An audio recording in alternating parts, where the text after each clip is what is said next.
Hello everyone, and welcome to my channel.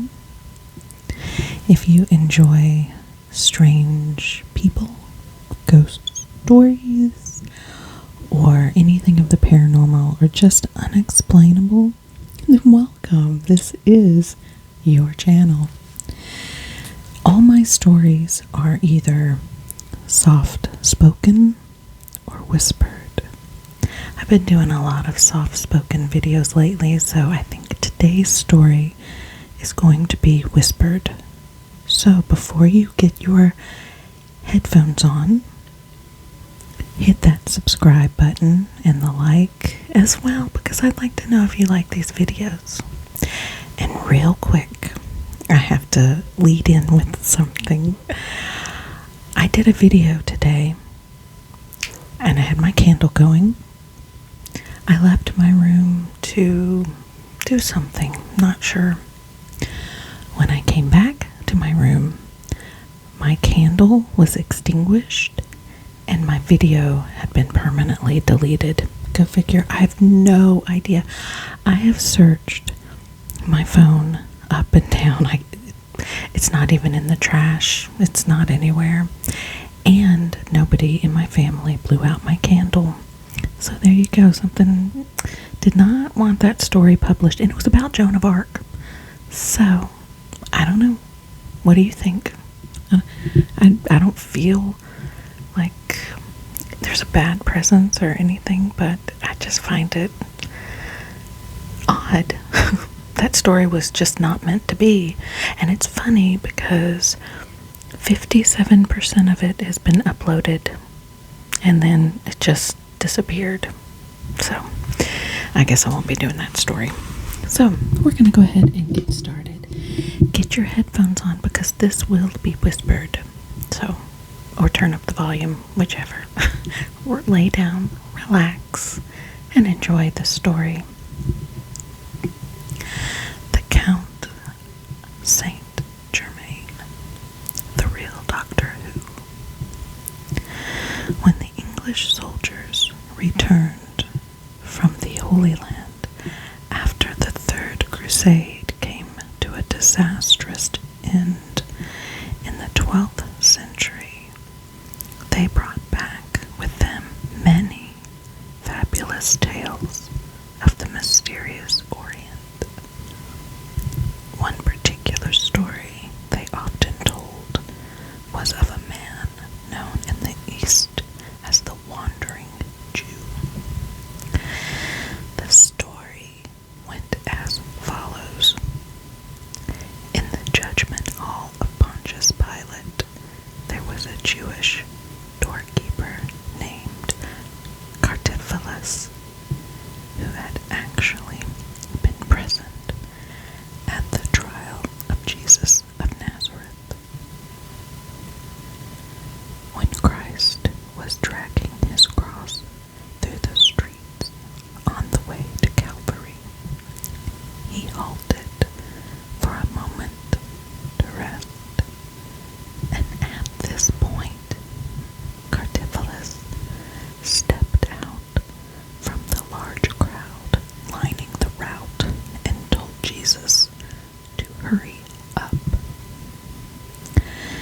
Jesus looked at Cartaphilus and said, I will go now, but thou shalt wait until I return.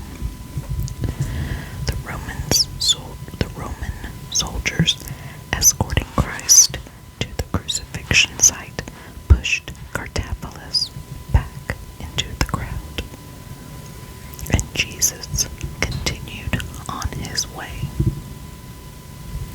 Cartaphilus had no idea what Jesus meant until many years later. He realized that all his friends were gradually dying of old age, while he had not aged at all. The doorkeeper remembered Christ's words and shuddered. He would wander the earth without aging until Christ's second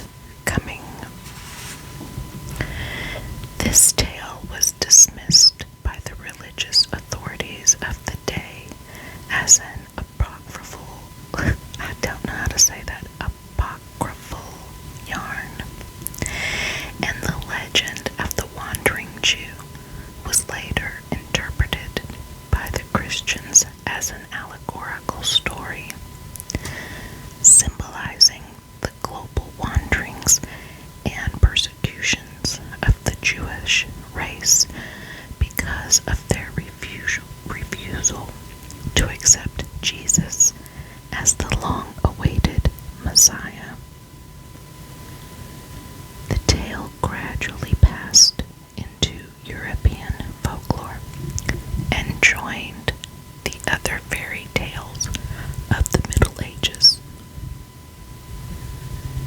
Then, in the 13th century, a number of travelers returning to England from the continent spoke of meeting or hearing of a strange, blasphemous man who claimed he had been around when Christ was on earth. These curious reports were later strengthened in 1228 when an Armenian archbishop visited St. Albans. The archbishop told his astonished audience that he had recently dined with an unusual man who confessed to being Cartaphilus, the man who mocked Christ. Many more encounters with Cartaphilus were reported in the following centuries. Each meeting seemed to occur nearer and nearer to Western Europe. Then one day, in 1740, a mysterious man dressed in black arrived in Paris. The gaudily dressed, fashion-conscious Parisians instantly noticed the sinister stranger and admired the dazzling collection of diamond rings on each of his fingers. The man in black also wore diamond-encrusted shoe buckles, a display of wealth that suggested he was an aristocrat, yet nobody in Paris could identify him. From the Jewish cast of his handsome countenance, some of the superstitious citizens of Paris believed he was Cartaphilus, the wandering Jew. The man of mystery later identified himself as the Count of Saint Germain, and he was quickly welcomed by the nobility into the fashionable circles of Parisian life. In the distinguished company of writers, philosophers, scientists, Freemasons, and aristocrats, yes, that's right, aristocrats, the Count displayed a veritable plethora of talents. He was an accomplished pianist, a gifted singer and violinist, a linguist who spoke fluent Spanish, Greek, Italian, Russian, Portuguese, Chinese, Arabic, Sanskrit, English, and of course, French. The Count of Saint Germain was also a fine artist, an historian, and a brilliant alchemist. He maintained that he had traveled widely and recounted his many visits to the court of the Shah of Persia, where he had learned the closely guarded science of improving and enlarging gemstones. The Count also hinted that he had learned many arcane lessons of the occult. But what stunned his awestruck listeners most was his claim that he was over 1,000 years old. This assertion came about one evening when the conversation turned to religious matters.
as the same individual she had met 50 years previously in Venice, where she had been the ambassadress.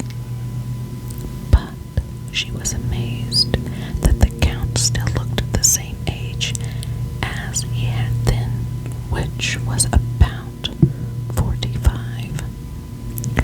The Countess was naturally confused by this and asked him if his father had been in Venice at the time.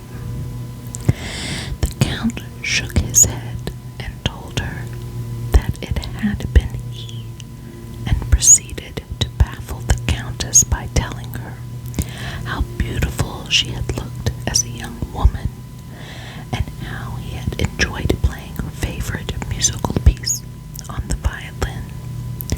The Countess recoiled in disbelief and told him, "Why, you must be almost 100 years old." "That is not possible," replied the Count. "You are a most extraordinary man," exclaimed the old Countess. "A devil!" The comparison to a demon touched a sore point in the Count, and in a raised voice he replied, "For pity's sake, no such names." He then turned his back on the shocked Countess and stormed out of the room. The King of France, Louis XV, was intrigued by the stories of the mysterious Count Saint Germain. He sought him out and offered him an invitation to attend the royal court. The Count accepted the invitation and succeeded in captivating the king and his courtiers, as well as Madame de Pompadour, the king's mistress. During the spectacular banquets that were held at the court, the Count would abstain from food and wine, but would sometimes sip mineral water instead. Furthermore, when the Count did dine, it was always in private. Precisely what he did consume is not known, although some of the courtiers claimed he was a vegetarian. In 1745, the year of the Jacobite rebellion in Britain, the Count Saint Germain turned up in London, where he was arrested on a charge of spying. Horace Walpole, the son of Sir Robert Walpole, Britain's first Prime Minister, mentioned the incident in a letter to his lifelong correspondent, Sir Horace Mann. Walpole wrote, "The other day they seized an odd man who goes by the name of the Count Saint Germain. He has been here these 2 years and will not tell who he is or whence, but professes that he does not go by his right name. He sings and plays on the violin wonderfully, is mad and not very sensible." At a time when English xenophobia was at an all-time high because many foreigners, especially Frenchmen, were known to be sympathetic to the Jacobite cause, the Count should have been imprisoned. But instead, he was released. Just why this occurred is still a mystery. One curious report that circulated at the time claimed that the Count used hypnotic suggestion to persuade his detainers that he was innocent. This is a real possibility. Anton Mesmer, who is credited with the discovery of hypnotism, had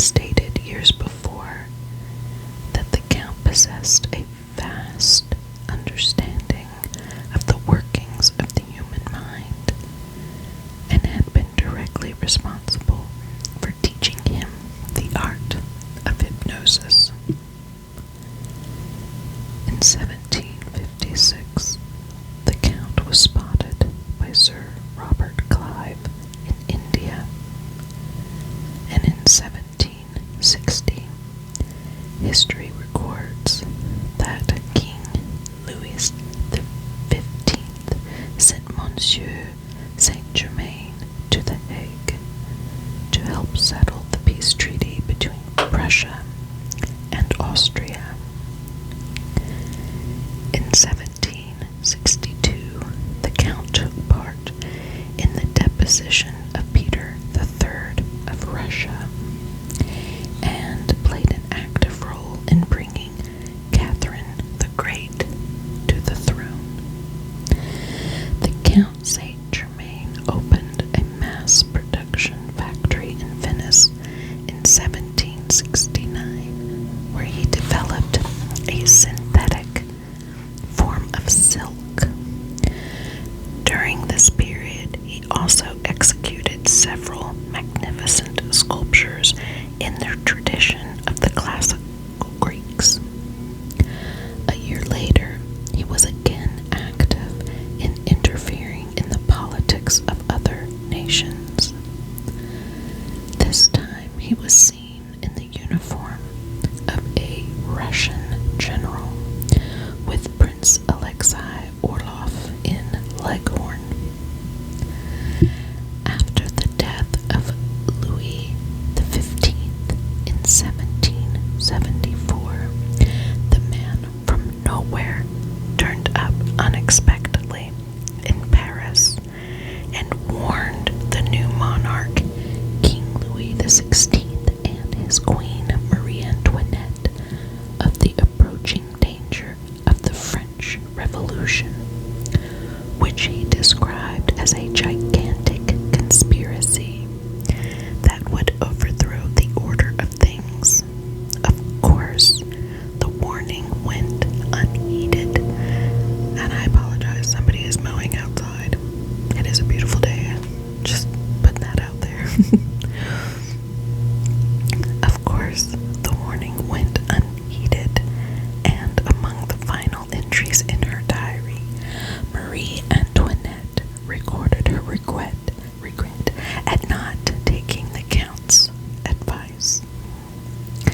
In February 1784, Prince Charles in Hesse-Cassel, Germany, announced the news that the Count was dead and was to be buried at the local church in Eckernford.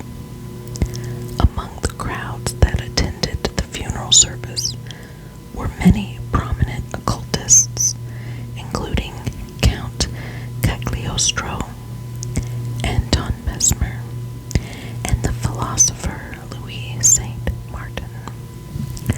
The coffin was lowered into the grave, and many of the mourners sobbed at what seemed so unbelievable, the death of the immortal Count. But that is not the end of the story. A year later, a Congress of Freemasons was held in Paris. Among the Rosicrucians, Kabbalists, and Illuminati was the supposedly dead Count Saint-Germain. 36 years after his funeral, the Count was seen by scores of people in Paris. These included the diarists Mademoiselle d'Adamar and the educationalist Madame de Genlis. Both women said the Count still looked like a 45-year-old. In 1870, the Emperor Napoleon III was so fascinated by the reports of the undying Count that he ordered a special commission to be set up at the Hotel de Ville to investigate the nobleman. But the findings of the commission never came to a conclusion because in 1871, a mysterious fire gutted the Hotel de Ville, destroying every document that related to the self-styled Count.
The soldiers scoffed at the predictions, but they let the prophet ramble on. He gave them more future history lessons. After the confetti money will come to the After the confetti money will come the Antichrist, a tyrant from the lower classes who will wear an ancient symbol. He will lead Germany into another global war in 1939, but will be defeated 6 years on after doing inhumane, unspeakable things. The Frenchman then started to become incoherent. He started to sing, then began to sob. Thinking he was mad, the soldiers decided to let him go, and he disappeared back into obscurity. His identity is still unknown. Could he have been the Count Saint Germain? Today, most historians regard the Count Saint Germain as nothing more than a silver-tongued charlatan. But there are so many unanswered questions. What was the source of the Count's wealth? How can we possibly explain his longevity? For that matter, where did he come from? If he had been an impostor, surely someone would have recognized him. The only surviving manuscript written by the Count, entitled L'Adresse Sainte-Triomphie, is in the library at Troyes, France, and to date it has resisted every attempt to be fully deciphered, but one decoded section of the text states, "We moved through space at a speed that can be compared with nothing but itself. Within a fraction of a second, the planes below us were out of sight."